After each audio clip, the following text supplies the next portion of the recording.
Jumpa lagi di Review TV spesial buat kalian yang banyak maunya, banyak mintanya ya. Nyari Xiaomi seri Mi, ya biar berkelas, tapi harganya harus murah. Mulai repot. Tapi maunya yang tipis, maunya yang super ringan.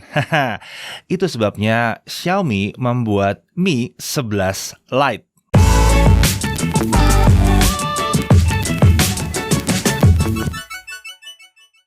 Oke, ngeliat smartphone sekarang itu banyak banget yang pengguna merasa kok tebal-tebal banget sih, kok berat banget sih. Sekalinya ada yang tipis, biasanya terlalu banyak yang dikorbanin, kameranya dikorbanin, atau mungkin gak dikasih NFC, atau apalah, ada aja yang dikurangin gitu ya. Dan bisa jadi harganya tinggi banget.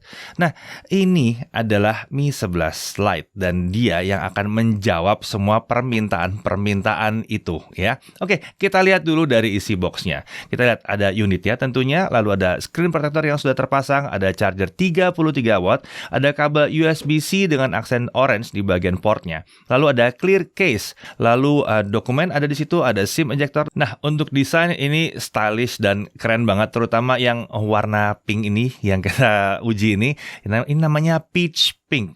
Ada pilihan warna lain, ada bubblegum blue dan ada boba black. Personally saya bilang bubblegum blue dan peach pink ini yang paling keren sih ya. Nah, untuk bahasa desainnya memang mirip banget dengan Mi 11 series ya. Terlihat mewah dan elegan. Untuk layar dia dilapisi oleh Corning Gorilla Glass 5 dan back covernya itu pakai kaca anti glare untuk yang warna bubblegum dan peach pink. Untuk yang boba black itu menggunakan kaca yang licin ya, yang licin halus gitu ya. Untuk material frame-nya ini adalah polikarbonat dengan dimensi 160 x 53 mm x 75,73 mm x 6,81 mm. Jadi ini memang tipis banget dan bobotnya juga wow banget di 157 gram. Sudah lama banget nggak nyebut angka di bawah 160 gram. Ini 157 gram. Ringan banget dan tipis sekali. Sebagai catatan, ini adalah smartphone paling tipis dan juga paling ringan yang pernah kita review di tahun 2021. Mari kita lihat desainnya. Di sisi kanan ini ada Arc Side Fingerprint Sensor. Ini merangkap jadi power button jadi satu ya. Lalu ada tombol volume up and down. Di sisi atas tetap ada infrared blaster dan ada mikrofon juga di situ. Sisi kiri itu kosong. Di bawah ada slot SIM card hybrid.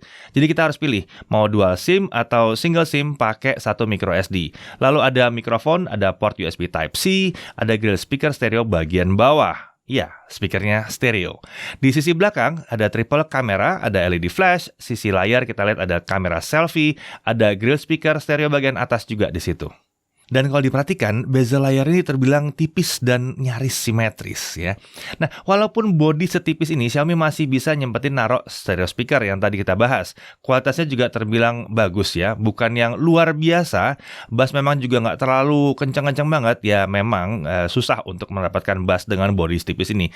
Tapi setidaknya dia sudah pakai 2 speaker.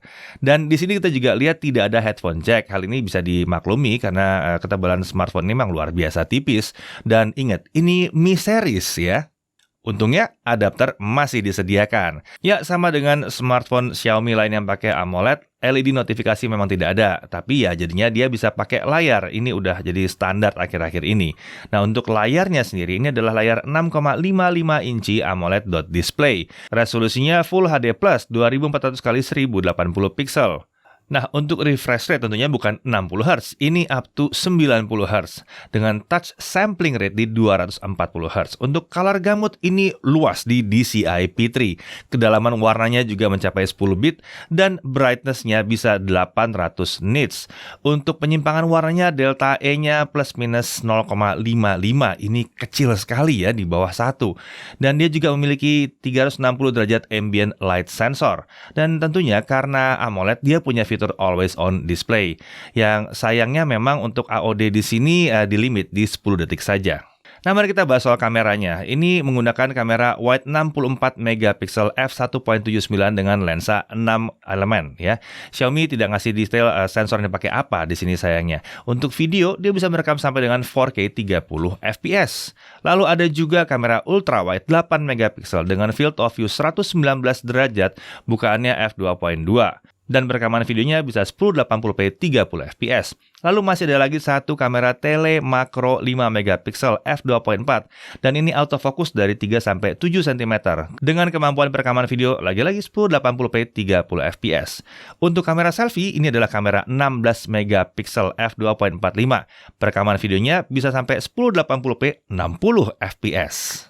Untuk jerawannya dia menggunakan Snapdragon 732G 8 nanometer ya ini ya. Tapi memang karena 732G otomatis dia tidak memiliki konektivitas 5G. Ini baru di 4G, tapi nggak ada masalah ya. 4G juga masih akan bertahan lama, terutama selama Indonesia masih menggunakan 5G NSA. Ya 3 tahun, 4 tahun masih bisa harusnya.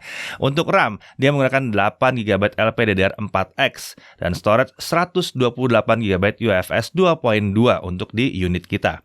Nah, untuk varian lain itu ada yang 664 dan ada lagi yang 6GB 128GB. Nah, untuk baterai ini baterai 4250 mAh. Chargingnya bisa 33 watt dengan fast charging. OS pakai MIUI 12.0.8.0. Ini Android 11 out of the box. Iklan gimana? Belum nemu sampai sekarang. Biasanya sih seri Mi kita nggak nemu iklan sih ya. Lalu beralih ke sensor, ini cukup lengkap sensornya. Gyroscope ada, elektronik kompas ada, linear motor ada macam-macam lah sensor di sini. Kemudian konektivitas kita udah bahas tadi tuh pakai 4G, lalu Wi-Fi-nya juga bisa 2,4 GHz dan 5 GHz, Bluetooth 5.1, NFC tentunya ada di sini, Wi-Fi sharing masih ada. Ada yang nanya USB OTG ada nggak? Bisa USB OTG. Tapi memang kalau ada yang nanya display output bisa nggak? Ini belum bisa display output. Dari sisi pengamanan dia pakai side mounted fingerprint yang udah kita bahas dan dia tentunya bisa juga face unlock. Nah, mari kita langsung tes aja ya. Untuk benchmark Antutu 8 kita dapat sekitar 293 ribuan dan untuk Antutu 9 juga cukup besar ya skornya ya. Untuk Geekbench 5 single core 562 dengan multicore di 1792. GFX Bench 1080p T-Rex offscreen 91 fps. Sementara itu untuk Carchase offscreen di 17 fps. Lalu untuk 3D Mark Slingshot Extreme OpenGL IS 3.1 skornya adalah 2635. Sementara itu kalau kita uji kestabilannya dengan 3D Mark Wildlife Stress Test, dia bisa dapat 99,6%. Jadi ya lumayan ya, stabil terus. Dan untuk CPU throttling test dia bisa dapat skor 80%. Itu diuji tanpa kipas tambahan ya. Nah, untuk gaming gimana? Kita coba gaming sekarang ya. Genshin Impact aja langsung, setting lowest 60 fps. Skenario jalan-jalan antara Liyue, Mondstadt, Liyue dengan durasi sekitar 30 menit. Hasilnya rata-rata ada di kisaran 31 fps. Frame drop atau stutter ya pasti ada di game satu ini, tapi hitungannya masih cukup enak dimainkan untuk Snapdragon 732G di sini ya. Dan ingat, ini harganya 3 jutaan. Jadi bisa 31 fps. Wah, udah mantap banget sih sebetulnya. Lalu untuk PUBG Mobile, setting tertingginya adalah Smooth Ultra 40 fps atau HD High 30 fps. Sayangnya GFX Tools yang kami gunakan belum berfungsi di Android 11 untuk membuka limit-limitnya. Nah, untuk pengujian frame rate tertinggi kita dapat adalah ya 40 fps, rata aja, terlalu enteng buat 732G di sini. Lalu kalau ada nanya PUBG gimana gyronya? Aman, mulus, lancar, tanpa masalah.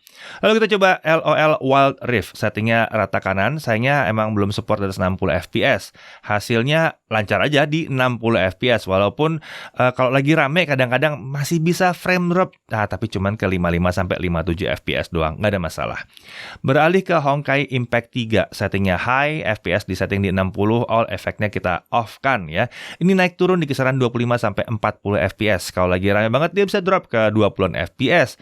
Tapi sebagian besar skenario udah lancar dan enak buat dimainkan. Kalau mau lebih lancar lagi, kalian bisa turunin setting grafisnya aja ke low ya. Untuk Minecraft kita bisa menggunakan render distance sampai dengan 16 chunk untuk membuat dia cukup lancar di 60 fps. Ya, kalaupun ada frame drop itu cuma ke 50 fps sekali ya. Overall ini udah enak banget. Ya, kalau mau main lebih lancar lagi ya pakai 12 chunk, tapi nanti jadinya world-nya nggak terlalu kebuka ya. Nah, jadi kita bisa lihat bahwa performa gamingnya udah lumayan oke, mengingat harganya dan bodinya yang super tipis ini ya. Nah, untuk baterai gimana? Video playback 1080p dengan mode layar di 60Hz, kita bisa mendapatkan 18 jam 13 menit. Sementara itu kalau kita pakai di 90Hz, kita dapat sekitar 12 jam 31 menit. Jadi terlihat bahwa kalau kita pakai 60Hz, memang jadinya lebih irit. Oke, kalau kita tes buat gaming, Genshin Impact 30 menit, settingnya lowest, FPS kita setting di 60, dan per 30 menit ini dia berkurang sekitar 19%. Ini wajar untuk ukuran baterai di 4000-an mAh ya. Nah, kemudian untuk charging gimana? 0 sampai 50% dia hanya butuh waktu 27 menit. Sementara itu untuk dari 0 sampai penuh dia butuh waktu 1 jam 12 menit saja. Ya, ini cukup cepat ya. Walaupun memang baterai 4250 mAh, tapi chargingnya tergolong kencang di sini. Oke, sekarang suhu permukaan kita mau lihat ya. Mari kita coba panaskan dengan main Genshin Impact selama 30 menit. Perlu diperhatikan ya, bahwa ini hanya gambaran kalau smartphone ini dipakai untuk kerja yang luar biasa berat. Biasanya sih ya smartphone cantik-cantik gini sih ya, bukan tempatnya main Genshin Impact. Tapi terserah, kalau mau main juga nggak masalah. Oke, kita cek suhunya gimana. Suhu layar itu terpanas ada di 49 derajat Celcius. Sementara bodi belakang terpanas di 49 derajat Celcius. Tapi ini titik terpanasnya ya, karena penyebaran panasnya itu tidak merata. Posisi area panasnya itu terpusat di area modul kamera, sedangkan tengah bodi itu aman. Dan karena mayoritas areanya itu sebetulnya masih adem, jadi di tangan juga kalau nggak kepegang titik panasnya ya masih aman-aman aja. Suhu segini sih terbilang wajar sebetulnya ya, karena ini tipis banget ya, tipis banget dan enteng banget juga, jadi rasanya sih wajar-wajar aja. Oke, sekarang kita masuk ke pengujian kamera dan silahkan, Chris. Oke, jadi di tangan saya kali ini sudah ada Xiaomi Mi 11 Lite nih teman-teman. Jadi langsung aja kita lihat hasil kameranya seperti apa. Saya udah cobain kameranya, jadi saya akan cerita 8 hal yang saya suka mengenai kameranya Mi 11 Lite ini, dan 3 hal yang mungkin yang saya kurang suka, dan mungkin ada beberapa catatan-catatan kecil juga mengenai kameranya. Yuk kita mulai. Yang pertama itu soal mikrofon. Jadi setelah saya dengerin hasil dari mikrofonnya, ternyata ini hasilnya lumayan bagus ya, terutama untuk kelas harga 3-4 jutaan. Mikrofonnya ini bisa dibilang udah hasilnya di atas rata-rata smartphone di kelas harganya sih. Jadi kalau misalnya kalian pengen vlogging terus belum punya mikrofon eksternal, itu mikrofonnya ini udah bagus, jadi udah cukup harusnya. Jadi ini saya nggak pakai mikrofon eksternal, ini mikrofon langsung dari Xiaomi Mi 11 Lite. Selanjutnya saya juga akan menggunakan mikrofonnya Mi 11 Lite ini, tapi saya akan voiceover dari studio. Lalu hal berikutnya yang saya suka adalah perekaman video 1080p 30 fps-nya distabilkan nih. Ini kalau pakai kamera selfie-nya.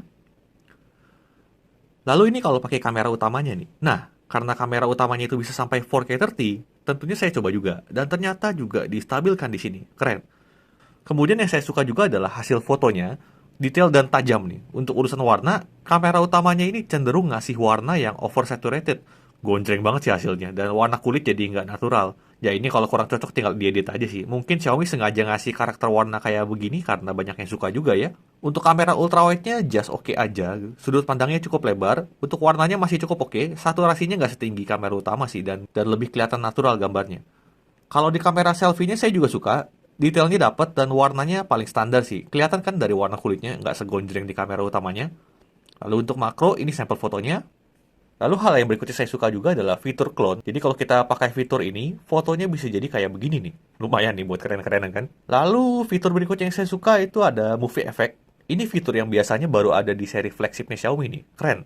Efeknya ada banyak. Kalau saya sih paling suka yang magic zoom ini. Hasilnya bisa kayak begini. Kemudian hal yang saya suka juga ada slow motion. Ini contoh hasil dari slow-mo 1080p 120 fps.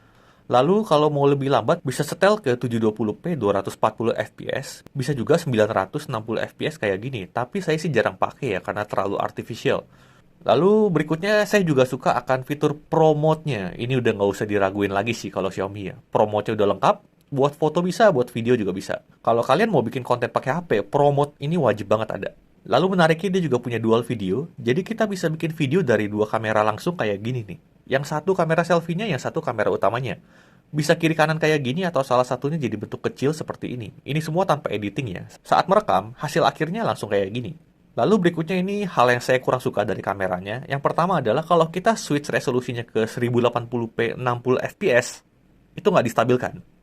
Kamera selfie-nya bisa nih 1080p 60, tapi nggak distabilkan. Kamera utamanya 4K 30 stabil, tapi 1080p 60-nya nggak distabilkan. Jadi kalau mau videonya jadi licin-licin gitu bisa, tapi resikonya yang nggak stabil gini. Lalu hal yang saya kurang suka juga adalah portraitnya nggak bisa 2 kali zoom.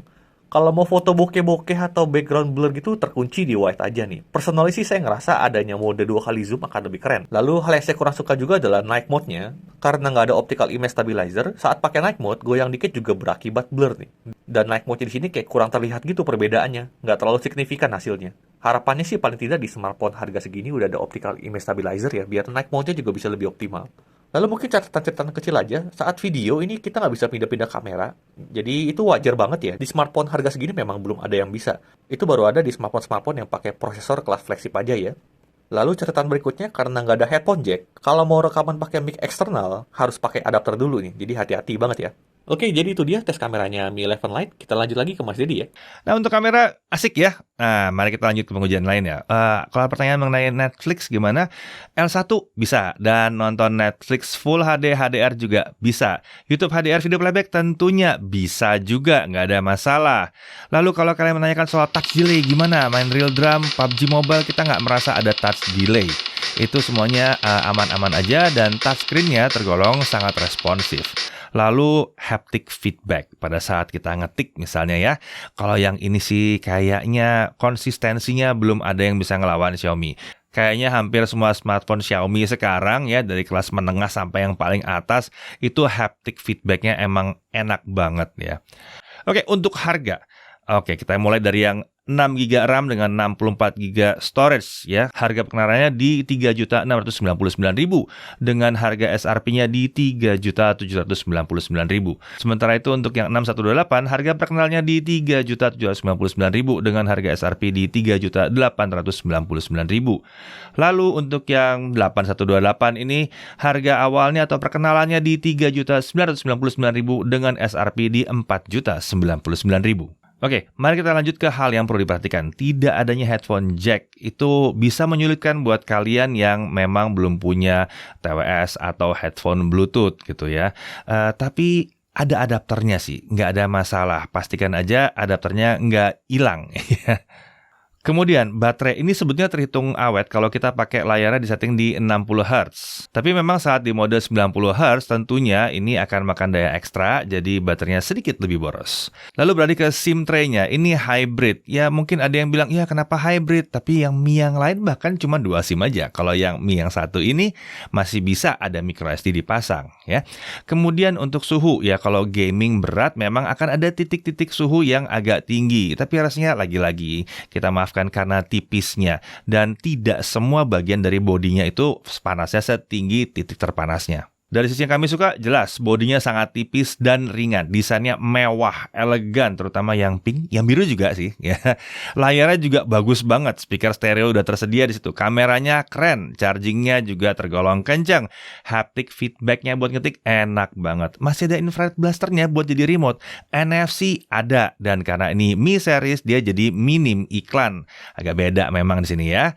Dan menurut kami ini adalah sebuah smartphone all-rounder yang asik banget. Atau buat kalian yang butuh smartphone yang casual atau yang sukanya memang yang ringan, ini bisa jadi salah satu pilihan terbaik saat ini. Jadi balik lagi, kalau memang desain itu penting, kalau memang ukuran bodinya itu penting banget, cari yang kecil, yang tipis, dan ringan seperti ini, rasanya nggak sulit untuk menyarankan kalian untuk melirik ke arah smartphone 3 jutaan yang satu ini. Saya Didi Irfan, Jaga TV TV.